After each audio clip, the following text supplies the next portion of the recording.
आज की कहानी शुरू होती है एक खूबसूरत और शांत गांव से, यारानापुर। यहाँ रहते थे तीन जिगरी दोस्त, राय स्टार, ज्ञान भाई और एक प्यारी सी लड़की पायल, जो राय स्टार की गर्लफ्रेंड थी। तीनों ने मिलकर एक छोटा सा लेकिन दिल से बना हुआ ढाबा खोला था। नाम था दोस्ती की मिसाल। हर दिन ढाबा ग्राहकों से भरा रहता। गांव वाले कहते थे, ये सिर्फ खाना नहीं, ये तो दोस्ती का स्वाद है। ग्राहक हंसते हुए, खाना खाते हुए, दोस्त मिलकर सर्व कर रहे हैं। सब कुछ एकदम परफेक्ट चल रहा था। लेकिन एक दिन अंधेरा छा गया। गांव में एक बदमाश आया। नाम था टुंग टुंग सहू। पहली नजर में ही उसकी नीयत पयाल पर खराब हो गई। एक दिन जब पयाल बाजार जा रही थी, तभी टुंग टुंग ने उसे रोका और कहा, पयाल, मैं तुमसे कुछ कहना चाहता हूँ। पायल, बोलो, क्या बात है? टुंग टुंग, मैं तुमसे बहुत प्यार करता हूँ और शादी भी करना चाहता हूँ। क्या तुम मेरी गर्लफ्रेंड बनोगी? पायल और साफ जवाब में, सॉरी, लेकिन मेरा पहले से ही बॉयफ्रेंड है और उसका नाम है राय स्टार। हम एक दूसरे को बहुत पसंद करते हैं। टुंग टुंग सहूर का दिल टूट गया, लेकिन उसकी सोच जहरीली थी। वो बड़बड़ाता है,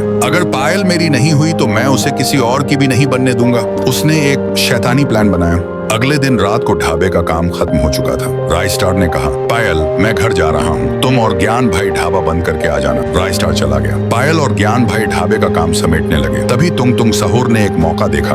उसने ढाबे से बिरयानी का ऑर्डर दिया। ज्ञान भाई बोला, पायल, तुम ढाबे का ध्यान रखना, मैं ये ऑर्डर डिलीवर करके आता हूँ। जैसे ही ज्ञान भाई निकले, टुंग टुंग अपने दो गुंडों के साथ ढाबे में घुस आया। पयाल बोली, ढाबा बंद हो चुका है, कल आइए। टुंग टुंग बोला, हमें तो कुछ और चाहिए। और अचानक उसने पयाल के सिर पर वार कर दिया। पयाल जमीन पर गिर पड़ी। फिर उन दरिंदों ने उसके साथ घिनौना काम किया। पयाल चिल्ला रही थी, मुझे छोड़ दो, लेकिन उन्होंने एक न सुनी। फिर उसे वहीं अधमरा छोड़कर चले गए। पयाल की मौत हो चुकी थी। कुछ देर बाद ज्ञान भाई लौटे। उन्होंने पयाल को देखा, वो जमीन पर पड़ी थी, उसकी सांसें थम चुकी थी। ज्ञान भाई ने तुरंत राय स्टार को फोन किया। राय स्टार अपनी बाइक लेकर तूफान की तरह ढाबे पर पहुंचा। पयाल की लाश देखकर उसका खून खोल उठा। वो चीखा, सीसीटीवी देखो, फुटेज में सब कुछ साफ था। टुंग टुंग सहूर और उसके गुंडे ही कातिल थे। अब राय स्टार और ज्ञान भाई ने उठाया बदले का हथियार। दोनों निकल पड़े टुंग टुंग के इलाके की ओर। टुंग टुंग तैयार था। उसने कई गुंडे बुला लिए थे, लेकिन उसे क्या पता था कि दोस्ती का जुनून किसी भी फौज पर भारी होता है। मुझे पता था तू आएगा, इसीलिए पहले से तेरे लिए तैयारी कर रखी है। ज्ञान भाई बोला, आज तेरा और तेरे गुंडों का हिसाब होगा। फिर एक भयानक लड़ाई शुरू हुई। धुआं, चिल्लाहटें, गोलियों की आवाजें, हर तरफ तबाही थी। और जब धुआं छटा तो राय स्टार और ज्ञान भाई तख्त पर बैठे थे।